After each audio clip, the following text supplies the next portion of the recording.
audiência pelo vice-presidente pelo secretário, segundo a ordem da suspensão estabelecida no artigo 12, da seguinte forma. No caso de ausência temporária do presidente, o substituto está autorizado a praticar todos os atos de tomar as decisões indispensáveis ao andamento da sessão plenária, inclusive votando nos casos previstos para a letra B do inciso 1 do artigo 18 deste regimento. Se alguém tem dúvida de alguma situação, consulta a ler a seção 4 do artigo 16. Queremos salientar que estamos falando aqui em voz alta, pois estamos sem os microfones, porque simplesmente o presidente desta casa, o Armando Zambuja, recolheu o seu microfone e todo o material da qual a gente poderia estar gravando. Ha! Pegadinha do malandro! Alô, teste.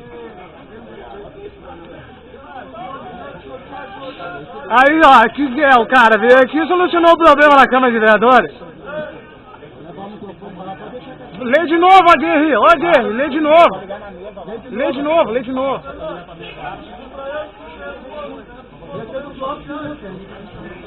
Vai falar no microfone do bloco.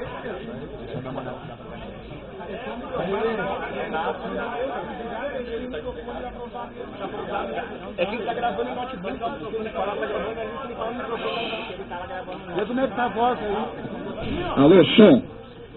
Queríamos aqui registrar e agradecer a plenária que nos cedeu o microfone. O bloco de luta. Som para que possamos Agradece falar. o bloco de lutas aí. Obrigado. Agradece o bloco de Aí luta. é muita política. Né? Ah! Agradecemos ao grupo de luta aí. Valeu. Vamos ler novamente o regimento.